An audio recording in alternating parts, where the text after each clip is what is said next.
एक गांव में खेत के समीप घटित एक ऐसी घटना सामने आई है जिसे सुनकर हर कोई दंग रह गया। दोस्तों, आप यकीन नहीं करेंगे कि क्या सच में ऐसा भी हो सकता है।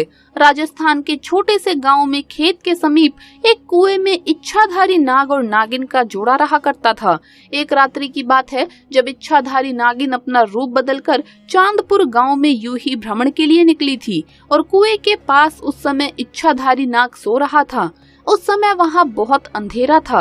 राजेश और रवि नाम के दो किसान अपने खेत का सारा काम निपटाकर उस कुएं के पास से गुजर रहे थे। ऐसे में अंधेरे में भूलवश राजेश का एक पैर इच्छाधारी नाग के फन पर रखा गया।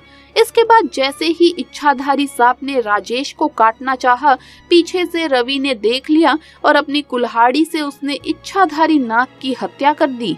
जब दोनों को पता चला कि वो कोई साधारण नाग नहीं है बल्कि ये तो इच्छाधारी नाग है, तो उन्होंने उसे उठाकर पास में स्थित कुएं में फेंक दिया और वहां से भाग निकले। उधर जब इच्छाधारी नागिन कुएं के पास लौट कर आई तो अपने मृत नाग को कुएं में देखकर वो बेसुध हो गई और उस नाग की आंखों में उसने उसके कातिलों को देख लिया। उसके दिमाग में बस एक ही शब्द चल रहा था, वो था बदला। उसने उसी समय प्रण लिया कि जिसने भी मेरे नाग की हत्या की है, मैं उन दोनों इंसानों को इस कुएं के अंदर ही मारूंगी। ऐसे में उसने बहुत सालों तक उसी कुएं में रहकर अपने नाग के कातिलों का इंतजार किया, परंतु राजेश और रवि ने उस घटना के बाद उस स्थान से निकलना ही बंद कर दिया। परंतु इच्छाधारी नागिन और अपने नाग की हत्या का बदला लेने के लिए बहुत ही ज्यादा वो तड़प रही थी। उसके सब्र का बांध टूट चुका था और उसने निश्चय किया कि अब मैं गांव में जाकर उन दोनों हत्यारों से बदला लूंगी। उसने बहुत ही सुंदर कन्या का भेष धारण किया और चांदपुर गांव में पहुंची। पूरे गांव में उसने नाग की आंखों में दिखे कातिलों को ढूंढना चाहा, पर वो नहीं मिले।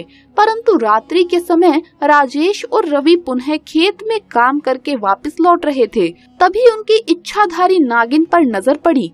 उस समय उसने बहुत ही सुंदर कन्या का रूप धारण कर रखा था और अपनी सुंदरता से वो राजेश और रवि को लुभाने लगी।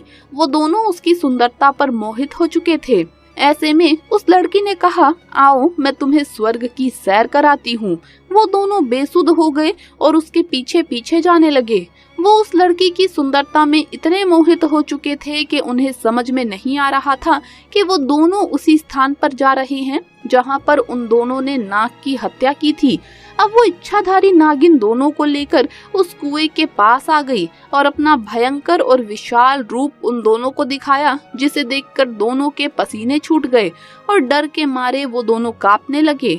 इच्छाधारी नागिन ने उन्हें अपना पक्ष रखने का भी मौका नहीं दिया कि भूलवश उनसे नाग की हत्या हुई थी और नागिन ने उन्हें डस डस कर मार डाला और अपने नाग की हत्या का बदला ले लिया। इसके बाद अपने प्रण के अनुसार दोनों के शव को उसने उसी कुएं में फेंक दिया जिस कुएं में उन्होंने उस नाग को मारकर फेंका था और वो पुनः कुएं के आसपास रहने लगी। दोस्तों, आप भी इस बात का विशेष ध्यान रखिएगा कि किसी भी प्रकार से आप जाने अनजाने में भी किसी नाग नागिन को चोट ना पहुंचाइए, क्योंकि हमारी एक गलती हमारे ऊपर बहुत भारी पड़ सकती है। नाग हो या नागिन, सब महादेव के गहने हैं। हमारा कार्य है कि जैसे हम महादेव की भक्ति करते हैं, उन्हीं के साथ ही हमें इनकी भी पूजा अर्चना करनी चाहिए, ना कि इन्हें चोट पहुंचानी चाहिए। साथ ही इस घटना को लेकर आपकी क्या राय है, हमें कमेंट्स में लिखकर जरूर बताइएगा और महादेव के सच्चे भक्त कमेंट में हर हर महादेव लिखना ना भूलें।